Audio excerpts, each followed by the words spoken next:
अस्सलाम वालेकुम, this is Zaid Khan. Welcome to my YouTube channel IQ math academy. Dear student, statistic की जो video है आज की, इसमें हम मैयर ऑफ लोकेशन और मैयर ऑफ सेंट्रल टेंडेंसी का टॉपिक आज डिस्कस करेंगे।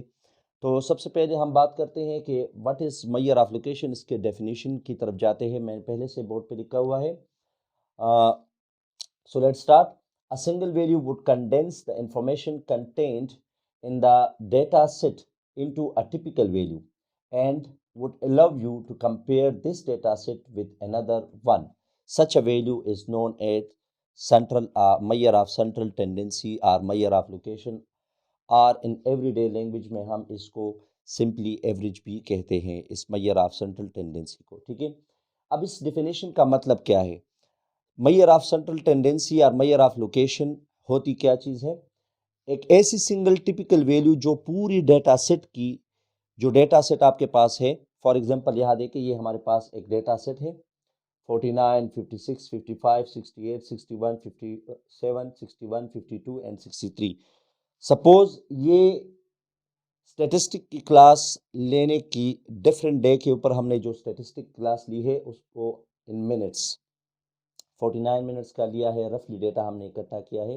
दूसरी स्टैटिस्टिक की क्लास हमने 56 मिनट की ली है, 55 की ली है। सिमिलरली यहाँ तक हमने डिफरेंट डेज के ऊपर जो क्लासेस ली है उसकी जो मिनट्स में टाइमिंग है हमने रफली ये उसकी डेटा कलेक्ट की है। ठीक है, अब ये जो डेटा है, अगर आप यहाँ इसको गौर से देखें तो ये जो डेटा है, ये सारा डेटा अप्रोक्सीमेटली अगर आप इसको देख ले तो ये 1 आवर के करीब यानी 60 मिनट्स के रफली आप इसको कह सकते हैं कि हमने 60 मिनट्स की क्लास हम लेते आए हैं। ठीक है, तो ये सारी जो डेटा है ये 60 मिनट्स के अराउंड घूम रही है। अब इस पूरी डेटा सेट की जो इंफॉर्मेशन है, अगर एक सिंगल वैल्यू उस पूरी डेटा सेट को हम एक सिंगल वैल्यू में कंडेंस करें, यानी वो इंफॉर्मेशन हमारे पास एक सिंगल वैल्यू हमें दे दे, ये जो मेजर ऑफ सेंट्रल टेंडेंसी है, इस ये क्या करती है, ये पूरी डेटा सेट की इंफॉर्मेशन को आपको एक सिंगल वैल्यू में बंद कर देती है।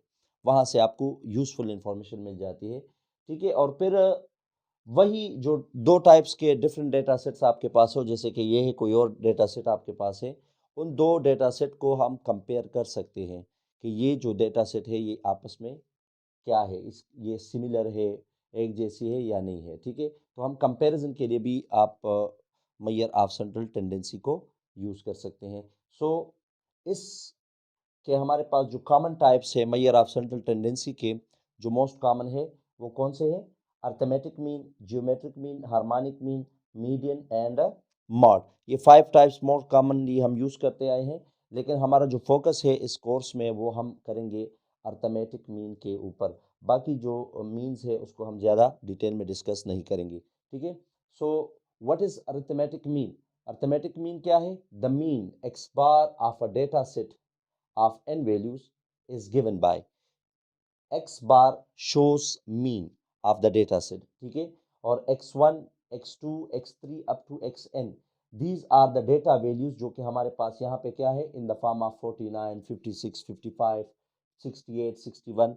सो हमने एक एक वैल्यू को जनरलाइज्ड फॉर्म में x1, x2, x3 और xn से रिप्रेजेंट किया है। तो इसका मतलब क्या है कि मीन क्या है? Sum of the data set values divided by number of data set values. जो उसकी तादाद है उस पर अगर आप डिवाइड करेंगे तो इसको हम दूसरे अल्फाज में भी कह सकते हैं कि sum of observations divided by number of observation. तो observations means data set values. ठीक है, ये हमारे पास मीन है। इसको हम कॉम्पैक्ट फॉर्म में या सिग्मा फॉर्म में या समेशन फॉर्म में कैसे लिख सकते हैं? Sigma x i from 1 to n, यानी x1 sum x2 sum x3 up to xn।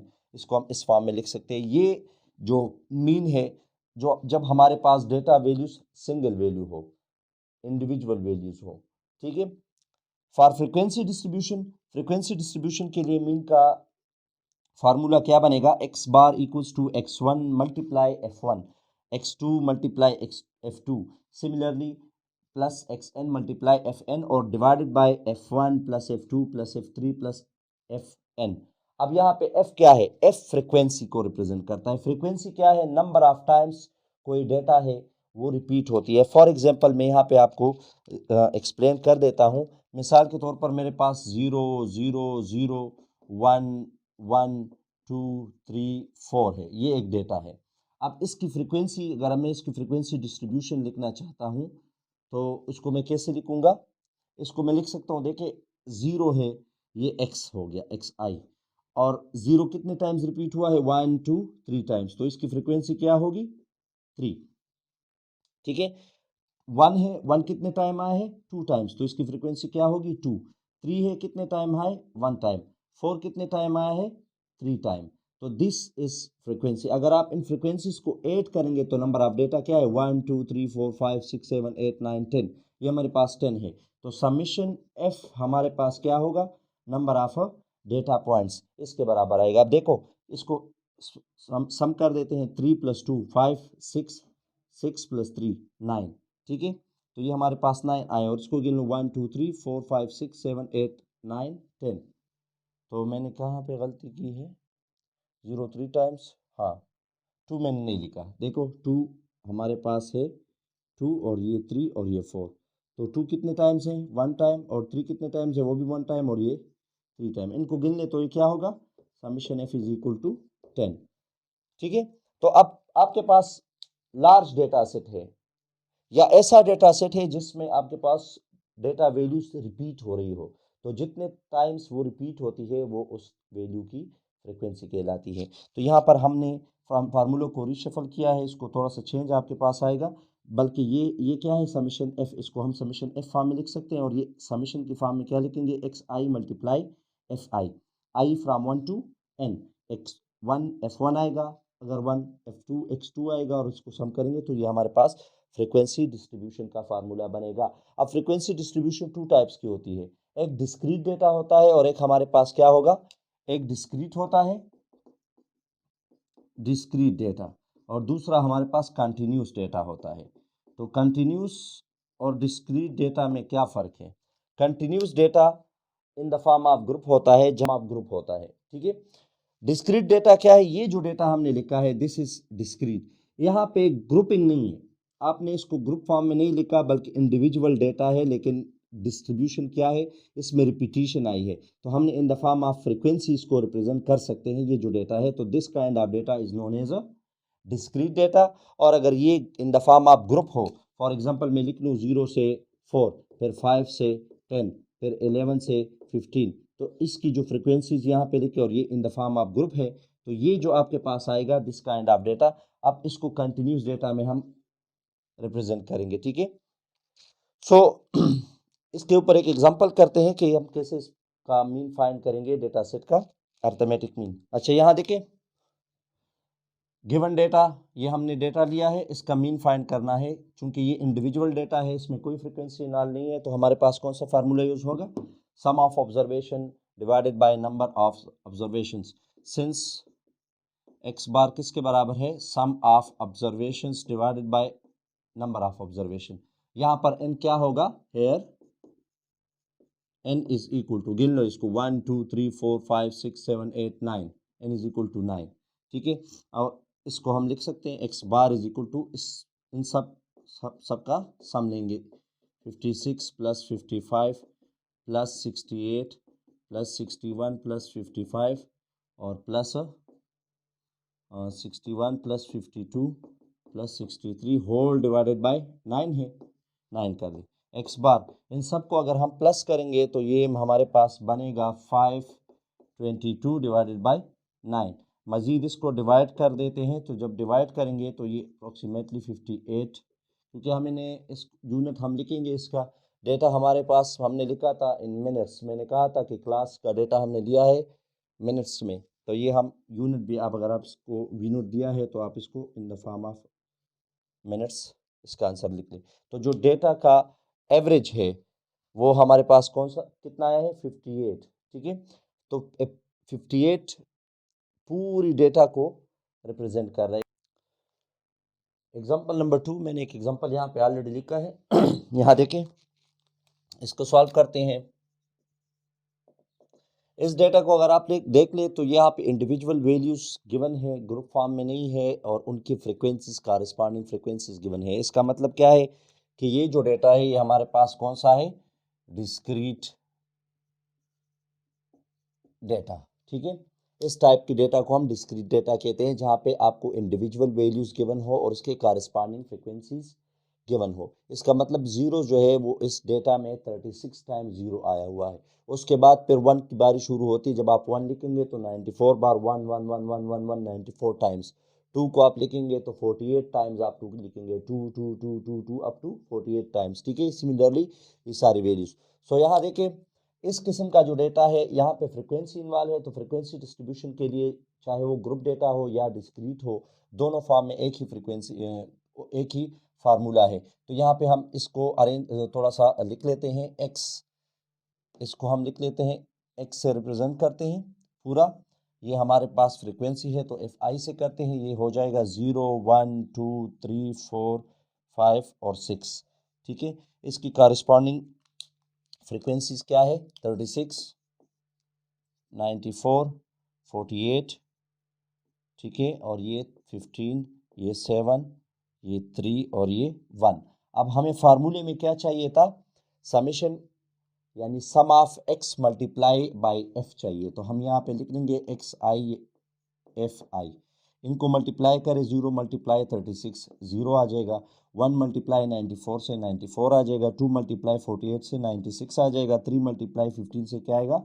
45 आएगा, 4 मल्टीप्लाई 7 से 28 और 15 3 5 ज़ा 15 6 1 ज़ा 6। ठीक है, ये हमारे पास वैल्यू आ गई। अब फार्मूला क्या है हम यहाँ पे लिख लेंगे, सिंस, चूंकि मैं तरह ऊपर लिख लेता हूँ, सिंस एक्स बार यानी mean of frequency distribution equals to summation x i f i divided by summation f i. तो हमें ये दो वैल्यूज चाहिए, तो हम यहाँ टेबल से दोनों वैल्यूज निकालेंगे। समेशन एफ क्या है, इनको प्लस करेंगे तो ये हमारे पास आएगा 204। ठीक है, और ये जो वैल्यू है इसको जब आप प्लस करेंगे तो ये बन जाएगा 284। ये वैल्यू आएंगी। ठीक है, अब इसको आप ले, यहां से ये दो वैल्यूज उठानी है। ये क्या है? समेशन एफ आई एक्स आई। ये एफ आई एक्स आई लिखो या एक्स आई एफ आई लिखो या एफ एक्स लिखो, आई ना भी लिखो तो सेम रिप्रेजेंटेशन यहां से आती है। ठीक है, तो ये हो जाएगा 284 डिवाइडेड बाई 204। जब आप इसको डिवाइड करेंगे तो ये approximately 1.39 up to 3 decimal places, significant places तक आप इसको लेंगे तो ये वैल्यू आपको देगा। तो इस पूरे डेटा की जो सिंगल टिपिकल वैल्यू है वो हमारे पास क्या आ गई? 1.39। अब एक दूसरा एग्जांपल है ग्रुप डेटा का, जो कि मैंने कहा था कि दो टाइप्स ऑफ फ्रीक्वेंसी डिस्ट्रीब्यूशन है, एक डिस्क्रीट है, एक कंटिन्यूस है। लेकिन यहाँ पर मीन के लिए डेटा का कंटिन्यूस होना ज़रूरी नहीं है। बाकी जो एवरेजेस हम फाइंड करते हैं, मीडियन वगैरह, तो यहाँ वहाँ पर हम डेटा को कंटिन्यूस बनाते हैं। अब यहाँ कंटिन्यूस का मतलब क्या है? 40 से 44 है तो यहाँ पे जो नेक्स्ट आपका ग्रुप स्टार्ट होगा वो 44 से स्टार्ट होना चाहिए, यानी ये दो वैल्यू सेम होनी चाहिए। ठीक है, ये डिफरेंट है। मीन में कोई फ़र्क नहीं पड़ता क्योंकि मीन में आप सारी वैल्यूज लेते हैं डेटा सेट की। ठीक है, सो अगर आप फाइंड भी करना चाहेंगे तो यहाँ से आपने क्या करना है, इससे 0.5 माइनस करें और इसके साथ ऐड करें। इससे माइनस करेंगे 0.5 तो ये 44.5 हो जाएगा जब आप ऐड करेंगे, और इससे जब माइनस करेंगे तो ये 44.5 ये भी हो जाएगा, तो दोनों सेम हो जाएंगे। ये सारा आपने रिपीट करना है सबके लिए फिर। ठीक है, लेकिन मीन के लिए इसकी ज़रूरत नहीं है। तो यहाँ देखिए, ये मैंने एक ग्रुप डेटा लिया है। ये ग्रुप है 40 से 44, 45 से 49, 50 से 55, 55 से 59, और ये सारे आपके पास इस ग्रुप के कॉरेस्पॉन्डिंग फ्रीक्वेंसीज क्या है? 1 7 12 24 एंड सो ऑन। ठीक है, अब आपके पास फार्मूला आपको पता है। जब आपको फ्रीक्वेंसी डिस्ट्रीब्यूशन का फार्मूला याद होगा तो आपने क्या करना है, उसमें हमने एक्स और एफ का प्रोडक्ट चाहिए। ठीक है, और उन सब वैल्यूज को हमने सम करना है, और फिर हमें एफ का सम चाहिए जो कि फ्रीक्वेंसीज का सम है। तो फ्रीक्वेंसीज का सम तो हम इनसे निकाल लेंगे, लेकिन हमें एक्स चाहिए। तो एक्स निकालने के लिए जब आपके पास ग्रुप डेटा होगा तो उसमें हम क्या करेंगे, एक्स निकालने के लिए हमने इस ग्रुप का एवरेज फाइंड करना है, mid value, mid class value. ये एक क्लास है हमारे पास, प्लेइंग टाइम्स मिनट्स में। ठीक है, इसको हम कैसे करेंगे? 40 प्लस दोनों को ऐड करें, 44 डिवाइड, ये माइनस नहीं है, ये 40 से 44 तक ग्रुप गया है। ठीक है, डिवाइडेड बाई 2। मिड वैल्यू हम ऐसे फाइंड करते हैं, तो ये क्या हो जाएगा? 44 प्लस 40 ये 84 हो जाएगा। 84 डिवाइड बाई 2 करेंगे तो क्या आएगा, 42 आ जाएगा। अब यही रिपीटेशन आपने सबके लिए करनी है, तो आसान है। देखो इसको इस तरह लिखने की ज़रूरत अब नहीं है। 44 45 से 49 तक है, तो इसकी मिड वैल्यू क्या आएगी, डिफरेंस क्या है, 4 है ना, तो 2 इसके साथ ऐड करो 47 हो जाएगा। ठीक है, इसके साथ 2 ऐड कर, क्योंकि दोनों के दरमियान डिफरेंस 4 आता है, तो 2 इसके साथ ऐड कर लें, क्या हो जाएगा 52, इसकी मिड वैल्यू आएगी। इसकी मिड वैल्यू क्या आएगी 57, और इसकी जो मिड वैल्यू है वो क्या आएगी, वो हो जाएगा 62। इसकी मिड वैल्यू क्या आएगी, इस क्लास के सामने ज़रा लिखते हैं ना, ताकि ये गड़बड़ ना हो। इसके सामने, ये इसके सामने, ये इसके सामने, ये इसके सामने, और इसके सामने क्या आएगा 67। ठीक है, इसके सामने क्या आएगा 72, और इसको करेंगे तो ये 77 हो जाएगा। अब हमारे पास मिड वैल्यू आ गई है। मिड वैल्यू को हम x से रिप्रेजेंट करते हैं, पूरी क्लास की हमने मिड वैल्यू निकाल दी। ठीक है, अब x मल्टीप्लाई f करेंगे, तो x मल्टीप्लाई f, ये f है और ये x है, इसको जब मल्टीप्लाई करेंगे 41 42 मल्टीप्लाई 1 42, इसको मल्टीप्लाई करेंगे तो ये क्या आएगा मेरे पास 7 7 जा 49। ठीक है, और ये हो जाएगा, बल्कि इसको मैं ज़रा लिख लेता हूँ ताकि टाइम की बचत हो, तो आप वीडियो को पॉज कर देते हैं। ओके डियर स्टूडेंट्स, ये मैंने लिख दिया है पहले से। यहाँ देखें, इसको मल्टीप्लाई करेंगे x और f को, ये f है और ये x है, तो ये 42 आ जाएगा। 7 को मल्टीप्लाई करेंगे 47 से, तो ये 329 आ जाएगा। 12 को मल्टीप्लाई करेंगे इसके साथ, तो ये हमारे पास 624, इसको इसके साथ मल्टीप्लाई करें, ये कारस्पॉन्डिंग वैल्यूज़ आपको यहाँ, इसको इसके साथ और इसको इसके साथ मल्टीप्लाई करें, तो ये सामने जो वैल्यू है इनका प्रोडक्ट आपके पास आ जाएगा। अब इसको अगर हम सम करेंगे तो summation f i is equal to 95 आएगा, और इन सब को अगर हम सम करेंगे तो हमारे पास समीशन क्या आएगा 5690 आ जाएगा। तो फार्मूला क्या है, since x bar is equal to summation f i x i लिखो या एक्स आई एफ आई लिखो या एफ एक्स लिख लो, सारे रिप्रेजेंटेशन सेम हैं। ठीक है, इससे कोई फर्क नहीं पड़ता। तो यहाँ से क्या आएगा, x bar is equal to ये 5690 डिवाइडेड बाय 95, इसको डिवाइड करेंगे तो ये हमें क्या देगा, this employees data x bar is equal to, ये भी मैंने पहले से नोट किया है, आप इसको कैलकुलेटर से कर सकते हैं। जब आप इसको डिवाइड करेंगे तो ये हमें क्या देगा 59.9, ये मैं पहले से कैलकुलेट कर चुका हूँ। ठीक है, तो ये आपके पास क्या आएगा, average of this group which is arithmetic mean. तो आज की जो वीडियो है इसमें हमने क्या सीखा, हमने arithmetic mean for frequency distribution कैसे फाइंड करना है, और अरिथमेटिक मीन या एवरेज जो है इंडिविजुअल डेटा के लिए कैसे फाइंड करना है। तो 2 फार्मूलेज है, इन दोनों को अगर आप सीखेंगे तो आप कोई भी क्वेश्चन हो, डेटा के ऊपर आपने नहीं जाना, डेटा कैसा भी हो, आपने तरीक़ेकार सीखना है कि इस तरीके से हमने इंडिविजुअल डेटा का निकालना है, और इस तरीके से हमने फ्रीक्वेंसी डिस्ट्रीब्यूशन का, चाहे वो डिस्क्रीट हो या ग्रुप डेटा हो या कंटिन्यूस डेटा हो। ठीक है, तो कोई भी मसला है, कोई भी क्वेश्चन हो तो आप कमेंट में लाजमी किया करें। इंशाल्लाह नेक्स्ट वीडियो में हम फर्दर टॉपिक्स के ऊपर डिस्कशन करेंगे। Thank you.